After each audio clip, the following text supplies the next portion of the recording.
Thank you for coming. My name is Richard Kravats. I'm president of Scholars for Peace in the Middle East, who, with the help of BU's Hillel, has put this event together. As you probably know, this event was planned as a counter-argument to a recent Right of Return conference that was held at BU. Scholars for Peace in the Middle East is an organization with 40,000 faculty members on 3,200 campuses around the world.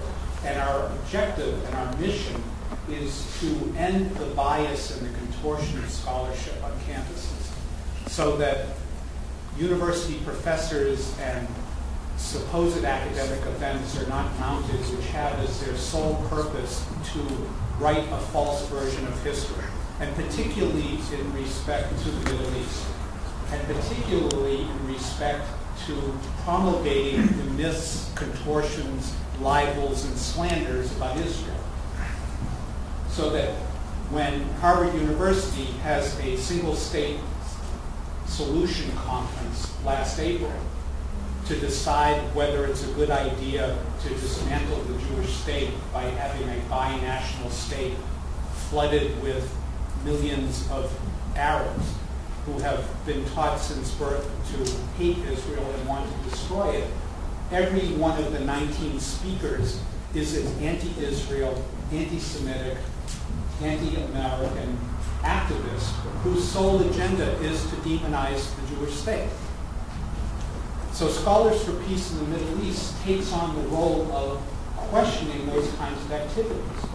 We question professors who use their positions in the classrooms to promote bias against Israel, to teach a contorted version of history. Many of you are probably familiar with the writer in Britain, Melanie Phillips.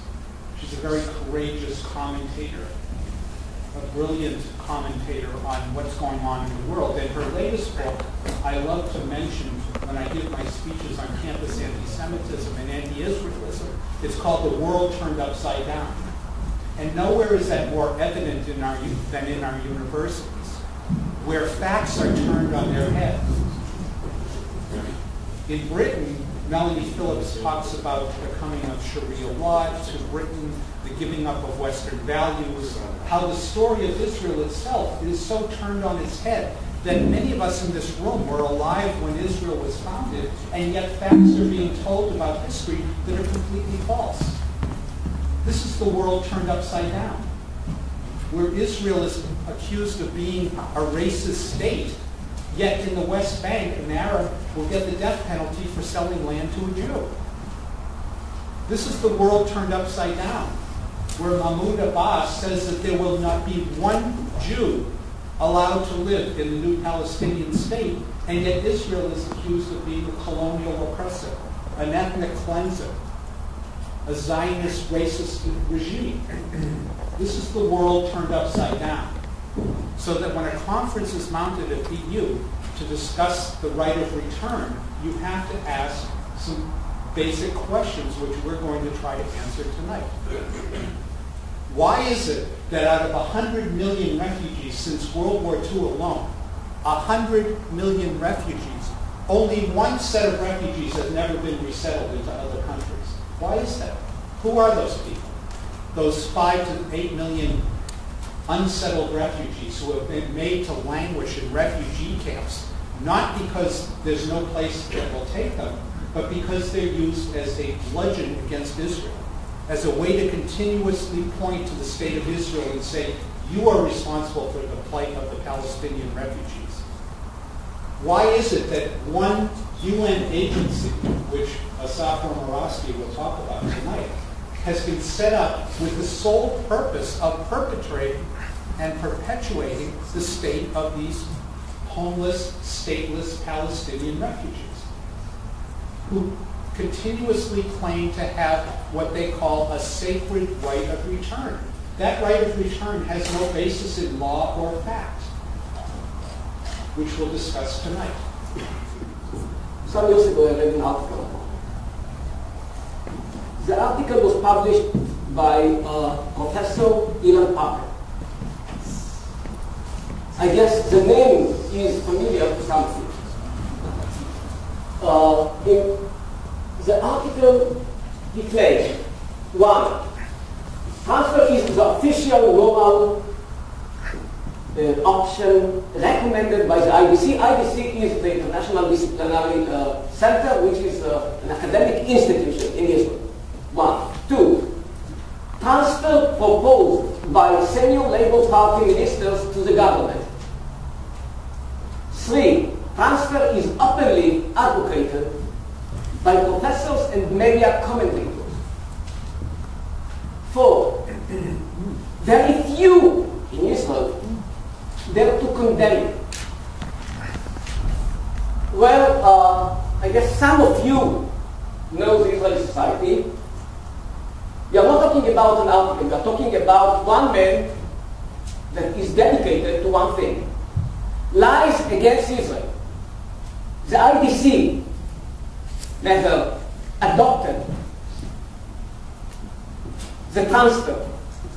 It cannot even be, because academic institution in Israel is not adopting any kind of political view. The Labour Party, of course, never adopted something of the kind.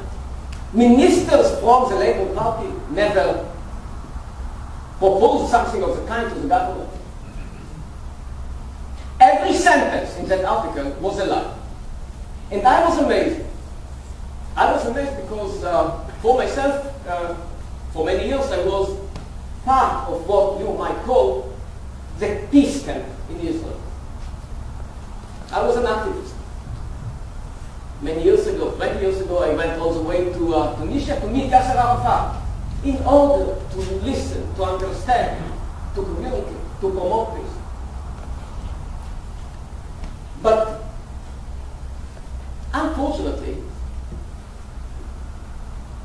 I could hear so many lies that it was just unbearable.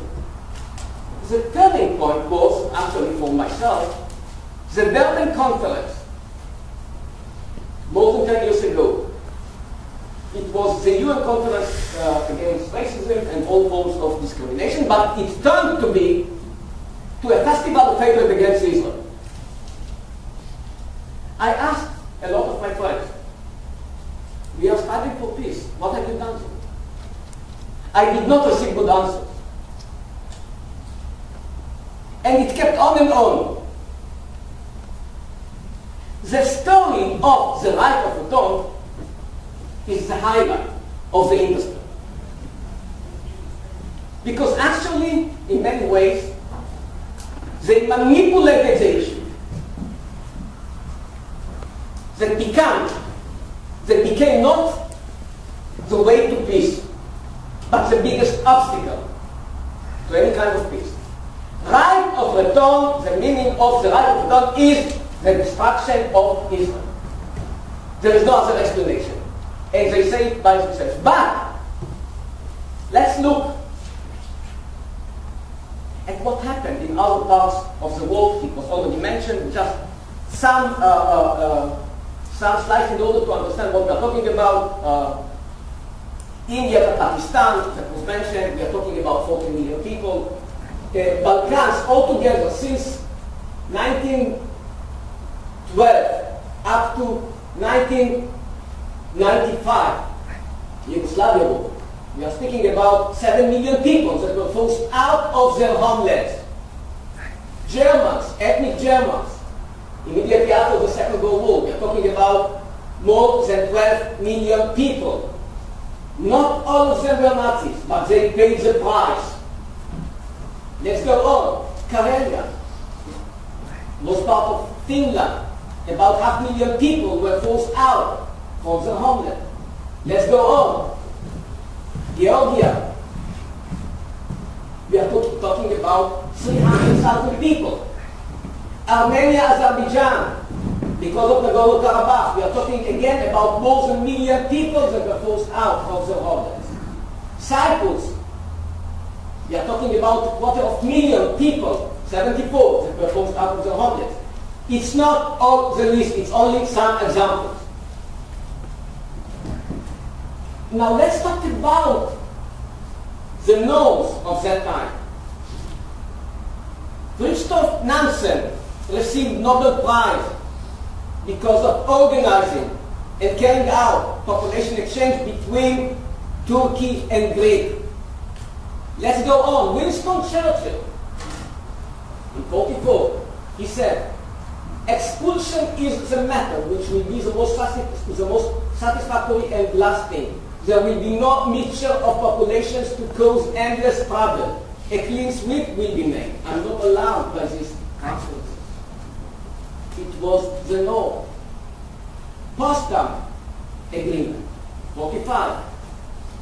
The transfer of German population to Germany, remaining in Poland, Czechoslovakia, and Hungary will have to be undertaken. Again, it was the norm. We are talking about the 40s. Let me show you this man. I guess some of you know him. Professor John Hirschman,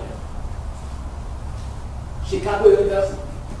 He is the co-author of the book The Israeli Lobby and the Euro's Foreign Policy. Ethnically homogeneous state must be created. That's what he wrote. Creating homogeneous states would require drawing new borders and transferring populations. He spoke about Yugoslavia. It was his opinion. But look at the same man. 2 years ago, in a memorial day for the Nakba. The Nakba is one of the great crimes of modern history. But how can you recommend transfers of populations from one hand and to claim that the Nakba is one of the great crimes of the modern history? I did something very simple because I'm also a journalist. I sent him an email. I asked him, dear Professor Hirschman, can you explain it according to what parameters did you decide that the Nakba is one of the great crimes of the modern history? You can guess that he never answered me. Let's go on. Only in Europe, only after 45, we are speaking about more than 20 million people that were forced out. But we have to understand the background of what happened in 47, 48, 49. Arab League, it was decided upon in 2 meetings that took place before the partition resolution, before. All Jews were to be considered members of the Jewish minority state of Palestine. Their bank accounts would be used to finance assistance to Zionist ambition in Palestine, and so on and so on. The persecution of Jews was the official policy of the Arab states. Let's go on. Hitler, I guess you all know, it was already mentioned in the book that we just saw. Nuri Said, the Prime Minister of Iraq, we will smash the country with our guns and obliterate every place the Jews seek to shelter. It was the policy of that time. And he even encouraged Arabs to leave Palestine in that time. Abdul Rahman Azam, this will be, he was the General Secretary of the Arab League, this will be a war of extermination and momentous massacres and so on and so on. And it happened. So many massacres in the Arab world against Jews. We all know about Bir Yassin. Every student in Israel is studying about what happened to Bir Yassin, and I'm not proud about it. It was a massacre. Unfortunately, it happened. But many more massacres took place in the Arab world. They are never mentioned. Nobody is studying about it. Everybody knows about Bir Yassin. Nobody knows about so many massacres that took place in the Arab world. It was the background. Eventually, yes, that's what happened. So, they became refugees. Yes, it happened. But more Jews were forced out from Arab countries because of the same conflict. But they are forgotten. Totally forgotten. pictures of the Jews in what was called in Israel Ma'abarot, which is actually transit camps, refugee camps, we can translate it. They lived in the 50s for years as refugees. Totally forgotten. Totally unknown. And we can see more than 42 million, and I'm speaking only about population exchange that took place. Nobody is mentioning it. It was already mentioned here that we don't see any kind of movements of right of return. How many out of the 42 million received the right of return? Does anybody know? The answer is very simple. 0. Nobody received the right of return. There is only one agreement. The Dayton Agreement, 1995, that ended the Yugoslavia war. It was decided upon that 200,000 of Serbs are entitled to go back, to return to Croatia. Very few went back because the majority did not want them. So it was agreed upon. Never happened. You are going to speak about the UNRWA, and so I will skip it. I will not speak about it. One big argument that is always mentioned about the story of refugees. People say again and again, look, it's not the same because Jews came to their own state. Germans that were expelled went to their own state, Germany, and so on and so on. Yes, it's true. Hindus went to India, Muslims went to Pakistan. But what about Arabs? They did not have state. So it's not the same. There is only one problem with this argument. Because they had their own state between 49 to 67. There was not any occupation. It was under the Arab control. They never wanted a state. They never founded a state. They had it. So this argument is again part of the industry of life. They are lying because this is the only way to demonize Israel. Let's go on.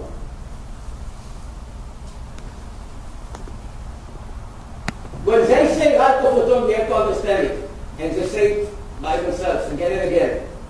The meaning is the destruction of Israel. The Egyptian minister for foreign affairs said it. Refugee conference in Syria, for example. We don't have time to read all the expressions about what they mean when they say the right of return. But here is what was decided upon. All this, any discussion aimed at a solution of the Palestinian problem which will not based on ensuring the refugees' right to annihilate Israel will be regarded as discretion of the Arab people and an act of treason. And on and on. Shakir Habash, just some years ago, senior assistant of Yasser Arafat, said, the right of return is the winning card for the end of Israel.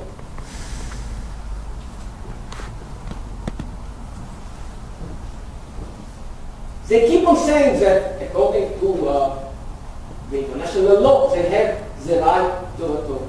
They keep on saying it again and again. But let me tell you something. There is quite a new decision of the Human Court, of the European Court of Human Rights, just from 3 years ago, from 4 years ago, 2009.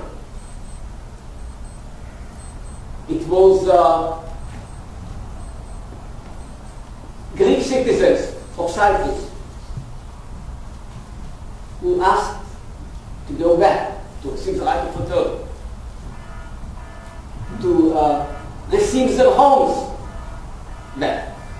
And they, of course, appealed to the European Court, which is above all the national courts in Europe. And look what was decided upon. In the present applications, some 35 years ago, some 35 years, have elapsed. The local population has not remained static. They spoke about 35. We are talking about 65 years. And they go on and on. Turkish settlers from Turkey have arrived in large numbers and established their homes. Much Greece circular property has changed hands at least once. Which means that after so many years, there is not any right, not to the property, and not, of course, to it all. And it goes on and on and on. The verdict is clear-cut. There is no right of return legally. Not according to the international law, not according to any kind of law. It's a wonderful invention, but it doesn't exist. The verdict is even dealing with the question, what is a home? And they are saying, someone who never lived in that house, it is not home anymore. Contrary to the propaganda that we hear again and again from the people who support the right of return. Now, let me end with something very simple that we should all think about. As it was mentioned, something like 100 million people became refugees. Half of them because of population exchange that took place. Now, the story of the Nakba is defined again and again as a crime against humanity. We can do something very simple. To put some parameters. Did it happen in a time of war? Was it one-sided expulsion? Was it a population exchange? Did the side of the externalists initiate the war? Did the externalists carry out acts of deportation or other atrocities prior to their own expulsion? Let me tell you something. If we take these questions and put them all together, the Nakba that happened to the Palestinians, and yes, it happened. And yes, people were forced out of their homeland. It happened. But according to any parameter, we will find out that what happened to them is one of the lightest events in the history of population exchange. Jews were forced out from Arab countries, even if they did not declare any war, not a war of extermination against the Arab states. Arabs were expelled, yes, it happened. Not to all of them, 20%, 40%, there is a big debate. I guess Professor Rose can speak about it much better than me. Because they declared war. And not only declared war, but war of extermination against Jews. This is the real story of the right of return. Thank you very much. Okay, I was asked to comment about the speech given here last week by Joseph Massad, who teaches in Columbia. I was also asked to say a word or two about myself. I teach in Israel in the Gordon University, and I'm teaching across the river this semester.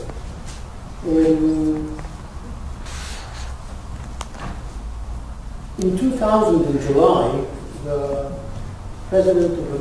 American President Bill Clinton invited Yasser Arafat, the head of the PLO, the head of the Palestine Authority, and Ehud Barak, the Israeli Prime Minister, to Camp David, and they held talks there for 2 weeks, in which they hoped, at least Clinton and Barak hoped, that a peace would be achieved between Israel and the Palestinians. And the talks, of course, as we all know, failed.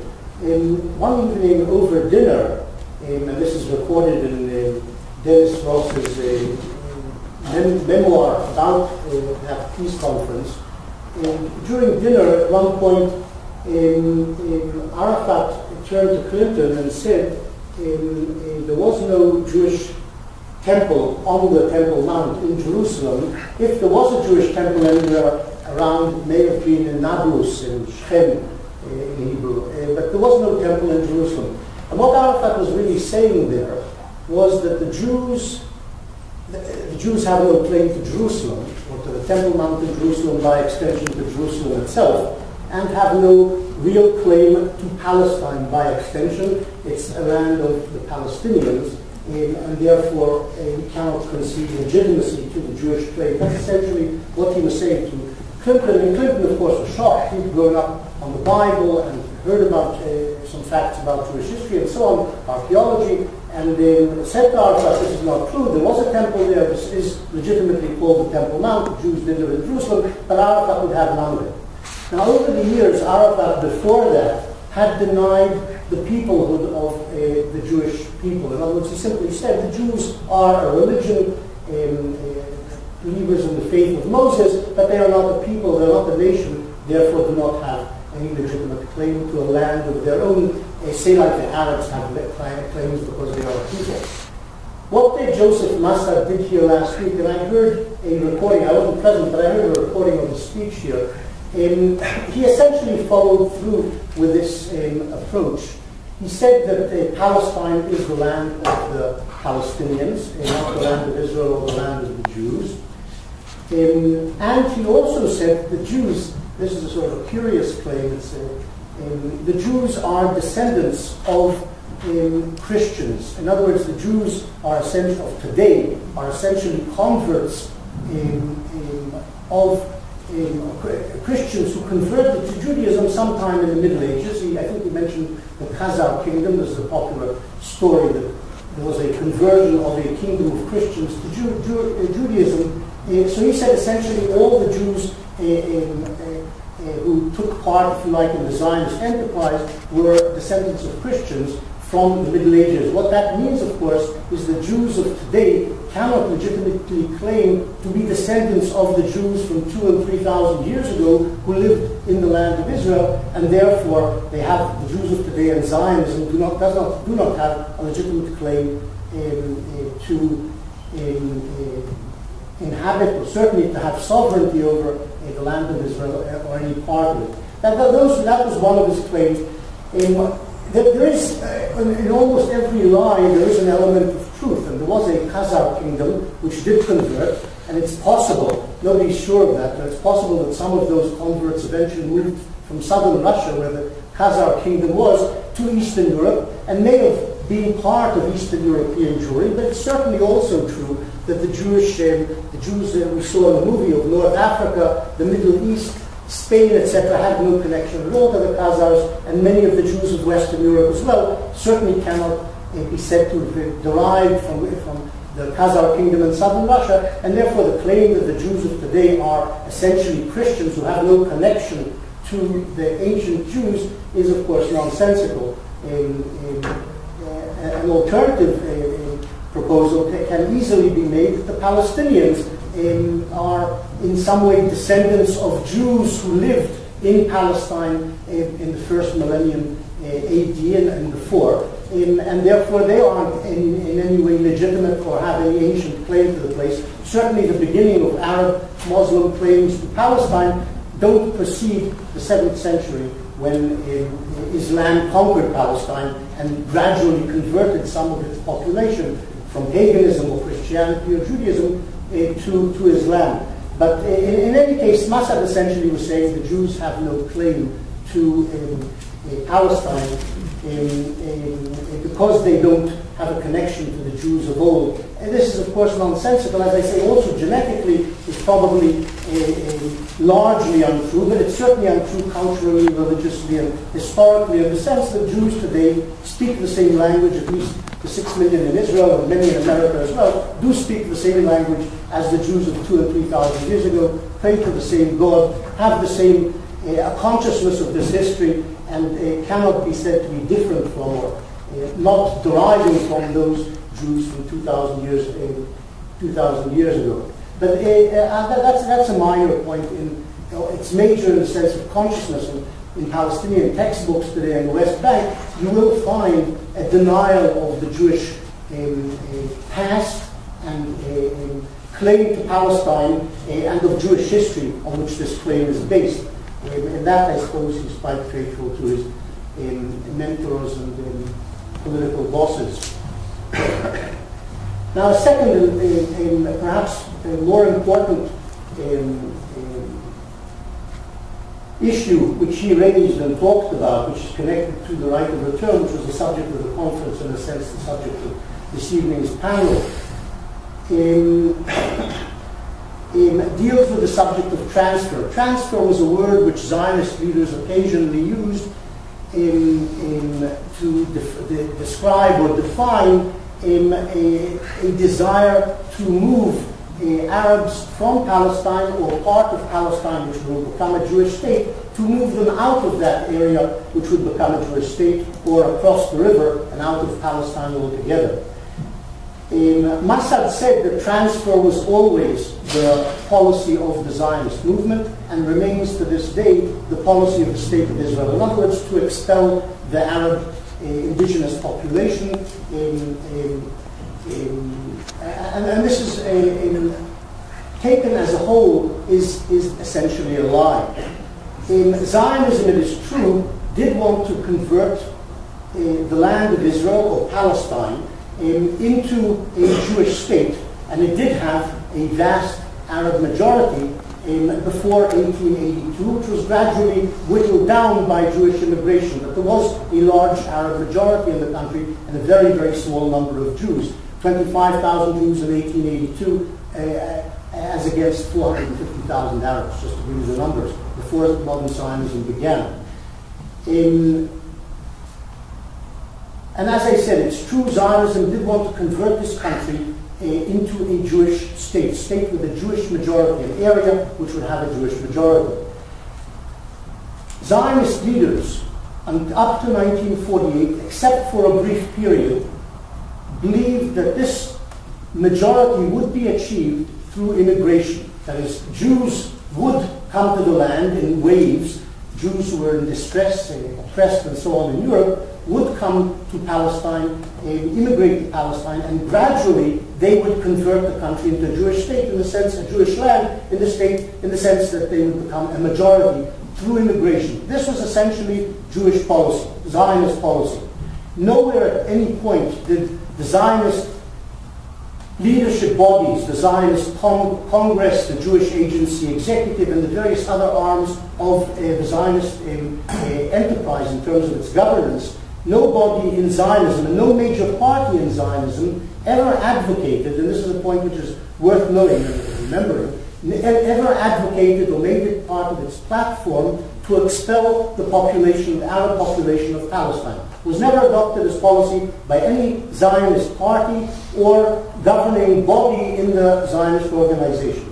What is true, and this, and of course, Massad in some way latches onto this, but it doesn't explain the circumstances and doesn't explain the briefness of this period. During the late 1930s and early 1940s, Zionist leaders, one can pinpoint Ben-Gurion, who was essentially the head of the Jewish Zionist community in Palestine, and Chaim Weizmann, who was the head of the World Zionist Organization, the president. Both of them supported transfer of Arabs in the late 1930s, early 1940s. It doesn't mean that they did not continue to support immigration as the chief vehicle of achieving the Jewish majority in Palestine, but they also supported, especially in closed meetings of the Jewish Agency Executive, but in other forums as well, they did support the transfer of Arabs. They essentially wanted a voluntary transfer. In other words, Arabs would leave of their own free will, receive compensation, and go buy tracts of land across the river in Jordan. But Ben-Gurion also said, if necessary, he also supported compulsory transfer. And this was 1938, and the date is very important. Why the Zionist leaders, or these Zionist leaders, while it never became policy of the Zionist movement, why these Zionist leaders supported the idea of transfer in the late 1930s, early 1940s. The background is crucial to understanding why they did offer this support. It was the Nazi persecution of Jews in Europe, which eventually devolved into a Holocaust during the 1940s. America had closed its gates to immigration. Britain and other Western states were not receiving Jewish immigrants. The only place where Jews fleeing Nazi persecution could actually go to was Palestine, at least potentially. This was true until 1937. Then the British began to close the doors of Palestine to Jewish immigration, but the Zionists maintained that this is the only place where they could achieve a safe haven. So there was a desperate need, especially in the 40s, but also already in the late 1930s, there was a desperate need for a safe haven. Now Palestine wasn't a safe haven. That was one reason they, at this point, turned to this radical measure of transfer of Arabs to enable Jewish immigration. Why wasn't Palestine at the time a safe haven, and why did they therefore advocate a transfer of the Arabs? Because in 1936, the Arabs of Palestine revolted against the British government and against the Zionist enterprise. Shooting on the roads, attacks on settlements, and so on. They tried to kill the Jews in Palestine and to crush the Zionist enterprise between 1936 and 1939. The British responded partly by closing down immigration, or curbing immigration to Palestine. The two things together meant that the Jews who were oppressed in Europe and facing Holocaust, as it turned out, would have nowhere to go to because the Arabs were busy killing Jews in Palestine, forcing the British who ruled Palestine to close the doors. And by killing Jews, the Arabs also basically sent a message: any Jew who comes here is going to be killed by us, don't come. In these straits, in this crisis, which, as I say, ended up with 6 million dead in Europe, Ben-Gurion and Weizmann and others turned to this desperate idea of evicting the Arabs from Palestine so as to make it a safe haven to enable Jews to find, to save themselves essentially from Europe. There's also another reason which people always forget, certainly people like Massad forget, for this brief advocacy of transfer by some of the Jewish leaders in the late 1930s, and that was Haj Amir al-Husseini, who was mentioned here a number of times, the head of the Palestinian Arab National Movement, the Mufti of Jerusalem. He advocated the expulsion, the destruction essentially of the Zionist enterprise in Palestine and the expulsion of the majority of Jews from Palestine, all those not born before 1917. That was his formula. In other words, he was an expulsionist and faced, if you like, or pushed by this expulsionism by the head of the Palestinian Arab National Movement. One can say the Zionist leaders like Ben-Gurion reacted by some form of expulsionism of their own. If he wanted to expel us and destroy the Jewish community here, we will have no choice but to make sure that these Arabs will not endanger our existence here by expelling them, especially given the straits, the situation of European Jewry. In any case, by the mid-1940s, the Zionist leadership abandoned the idea of expulsion, which never, as I say, turned into formal policy, official policy, and stopped advocating it. Arabs usually connect the talk of transfer, people like Massad usually connect this talk of transfer in the late 1930s, which incidentally was supported by the British Peel Commission. The British sent a commission to investigate the reasons for the Arab revolt, and it proposed a solution to the Palestine problem in 1937 of partition of the country into two states, accompanied by a transfer of the Arab population from the area which would become a Jewish state. But the British government rejected this eventually, the Arabs rejected the formula, and we reach World War II and its aftermath. In the run-up to World War, to the 1947-48 war, in effect, the Zionist leadership abandoned the idea of transfer, certainly did not advocate it or turn it into official policy, but Arab spokesmen, people like Massad, connect the talk of transfer in the late 1930s, early 1940s to what happened to the Palestinians during the 1948 war, which was in effect a displacement of 700,000 of them. There were about 1.3 million Arabs in Palestine at the beginning of the 1948 war. Some 700,000 were displaced from their homes. Incidentally, the majority being displaced from their homes from one part of Palestine into another part of Palestine, not out of Palestine, which is important incidentally because the definition of a refugee, if you look in a dictionary like the Oxford Dictionary, you'll find that it's somebody who's being displaced from his country as a result of persecution, war, etc. Most Palestinian refugees from 1948 were not displaced out of Palestine and therefore not actually refugees. This may be quibbling, it may not be, but it's worth knowing that there is a definition for refugee. In any case, in 1948 what happened wasn't the result of Zionist pre-planning or policy or systematic implementation, as Mossad and most Arab spokesmen usually say. It's actually a subject which I looked at very closely through documentation from various countries, Israeli, American, English, and so on. The refugee problem, that is, the 700,000 who were displaced as a result during the 48 war, the main reason for the displacement from their homes was the war itself. Fear of being caught up in the war, being hurt in the war, and the vast majority, according to the documentation, fled their homes as a result of the acts of war. Zionist troops going over to the offensive, attacking a village or a town, or threatening to attack it, or fear of such attack. This was the reason for most people fleeing, not expulsion orders. A small number of those displaced, of the 700,000, were displaced as a result of direct Israeli expulsions.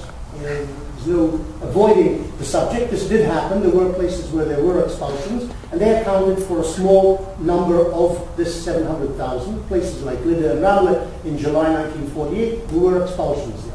A small number also fled their homes, as for example from Haifa in April 1948, as a result of orders or advice from their own leaders. Arab leaders advising their people to move out of their homes, perhaps in expectation that they would be coming back eventually on the wings of victorious invading Arab armies. But in any case, they left their homes as a result of advice or orders from their leaders. But the vast bulk of the 700,000 who were displaced from their homes and were later called refugees did leave their homes as a result of the war itself, the fear of war, and not as a result of a policy of expulsion by the Israeli government or soldiers.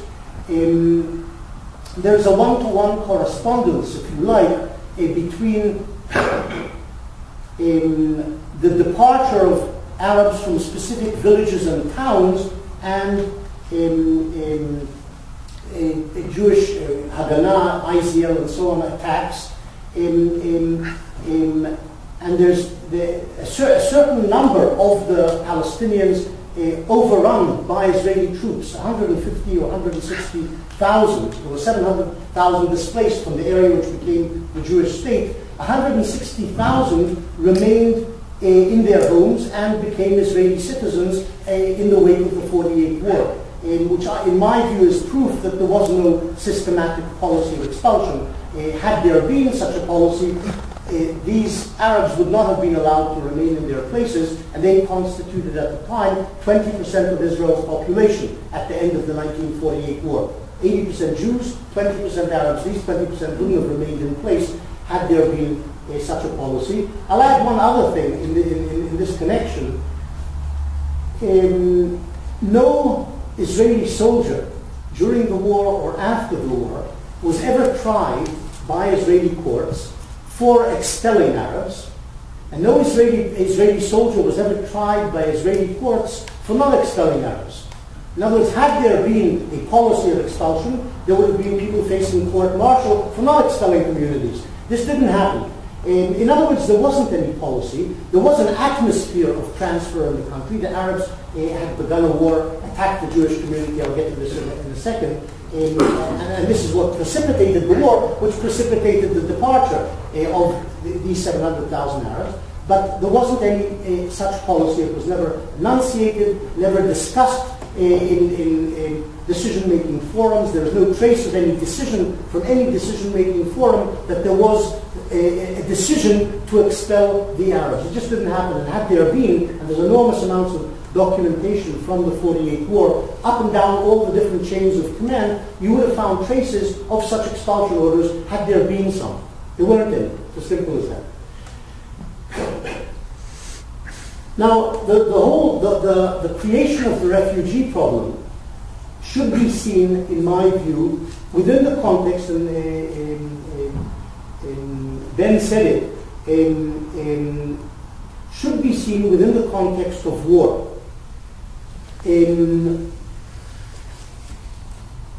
Massad, in his talk here, spoke about the war, and he talked continuously, repeatedly. I listened to the tape. The word appears repeatedly, of Israeli aggression in the war. And I think this is the biggest lie in his talk here last week.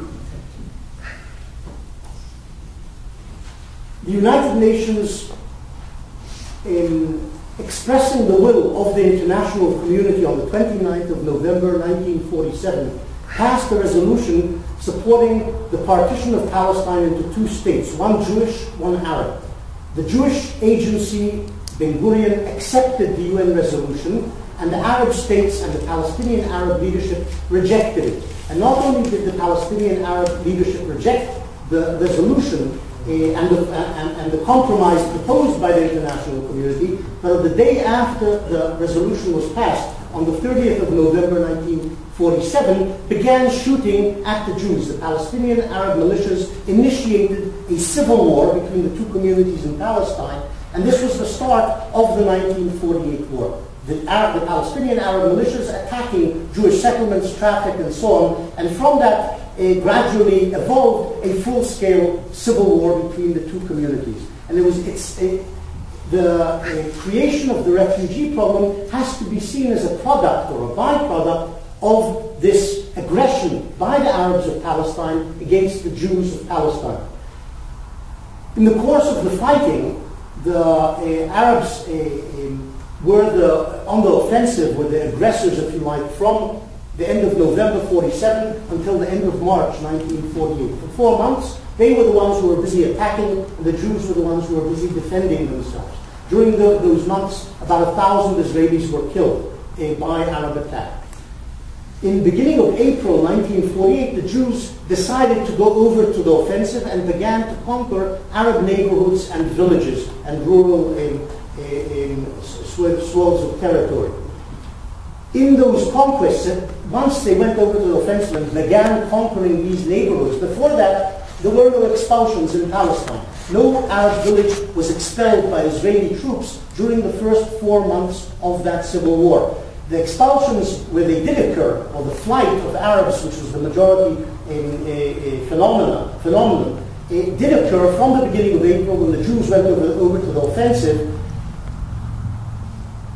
And it happened because the villages which the Jews attacked and conquered, and the neighborhoods which they attacked and conquered, were the bases of the Arab militias which were busy attacking the Jews, had been attacking them for the previous 4 months. Much as the Jewish settlements, the kibbutzim, there were 200 or 300 kibbutzim at the time, were the bases of the Jewish militias who were attacking the Arabs or counter-attacking against the Arabs. Both sides, it was a civil war, it wasn't a normal war. The bases of the militias were the villages and the urban neighborhoods, and they were legitimate targets for attack. And when the Jews attacked, the Arabs fled, or before the Jews attacked, the Arabs fled from these areas. And this was the main phase of the creation of the refugee problem. About 300,000 Arabs fled their homes during the months April, May, and June 1948. But to say that the Jews were the aggressors in this war is absurd, and it's a blanket lie. He did bring a quote. I heard the quote on the tape, Massad, in which he quotes accurately Ben Gurion saying we are in some way the aggressors. It wasn't exactly clear the way Massad translated it, but in the 1930s, Ben Gurion did actually say in one of the closed speeches in a closed forum that from the Arab perspective, this was the way he phrased it, Ben Gurion, and he was a clear-headed man, From the Arab perspective, we the Jews are the political aggressors in this conflict. He wasn't talking about specific acts of aggression in the 30s. He said that militarily the Arabs are the aggressors. They're constantly attacking us and killing us. But politically, we are the aggressors. What he meant from the Arab perspective, and what he meant is very clear. The Jews weren't here before 1882. They began to arrive and want to convert the country into a Jewish state. In that sense, from the Arab perspective, they are invaders who have no connection to the place and are out to take over the place. Of course, he didn't accept that. He said, like any Zionist, the place is ours. The Arabs are the usurpers here. They weren't here before the 7th century. They conquered the country, took it over, Arabized it, Islamized it, etc. But this is really our country from ancient times. But from their perspective, they don't care about ancient Jewish history. They know nothing about Jewish history. They care about the here and now. And here and now, in a political sense, we are the aggressors. He was talking about the 1930s. Massad used the quote and pushed it on into the 1940s. He didn't tell you when the speech was made, and therefore attributed it essentially to 1948. But this isn't what Ben Gurion said. He's talking about the whole conflict. Militarily, it's clear that the Arabs of Palestine were the initiators of the war and the aggressors. This was the war, or the civil war part of the 48 war, which began at the end of November 47 and ended on the 15th of May, or the 14th of May, 1948, by which time the Jews had essentially crushed the Palestinian Arab militias and declared their state on the 14th of May. On the 15th of May, 4 Arab armies crossed the border, the international border, and entered Palestine, and several of them attacked the Jewish state. The Egyptian, the Syrian, and the Iraqi armies crossed into Jewish territory assigned by the United Nations for the Jewish state, and attacked Jewish settlements and civilians and troops in that territory. They were the aggressors, the Arab armies, on the 15th of May. They invaded a country which wasn't theirs in violation of, in defiance of the United Nations resolutions. Say that the Jews were the aggressors, the Jews attacked the Arab states is an absurdity. Their armies are the ones which crossed the river, something which the Israelis were very far from wanting, a war with the Arab states, which they weren't sure they were going to win, but the Arabs initiated. Another point he made during eventually the Israelis beat off the Arab armies, and the country was in a sense partitioned, in line more or less with the UN resolution. The Arabs, the Jordanians getting the West Bank, the Egyptians getting the Gaza Strip, and Israel getting pre-1949 Israel.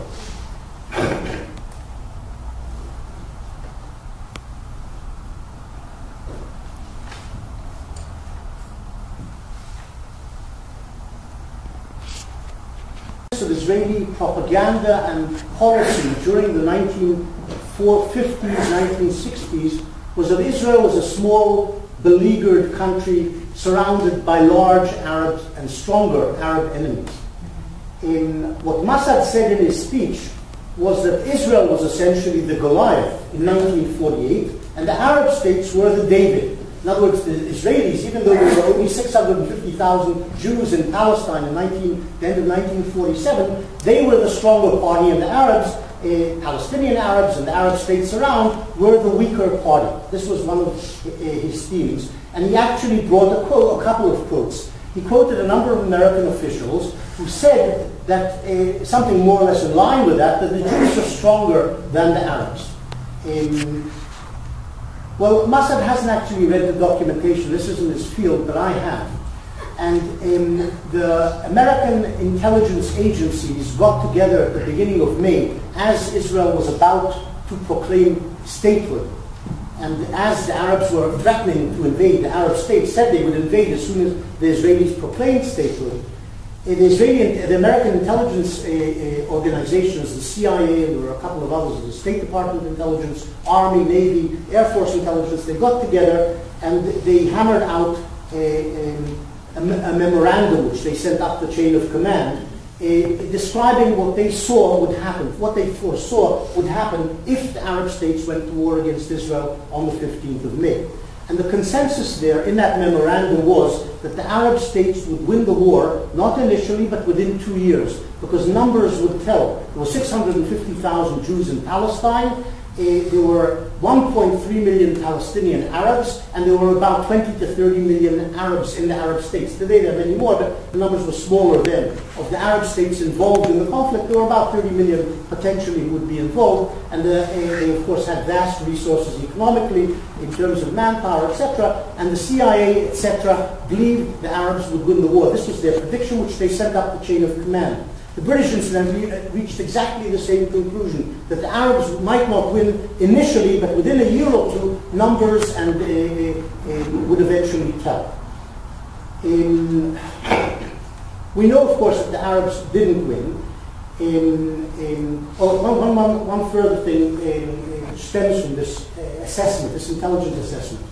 Just before the 14th of May, before Israel declared statehood, the American Secretary of State, George Marshall, met with the number 2 man in the Israeli hierarchy, Moshe Shertok, the foreign minister-to-be, Moshe Sharet later he was called, and tried to dissuade him and Israel from proclaiming statehood.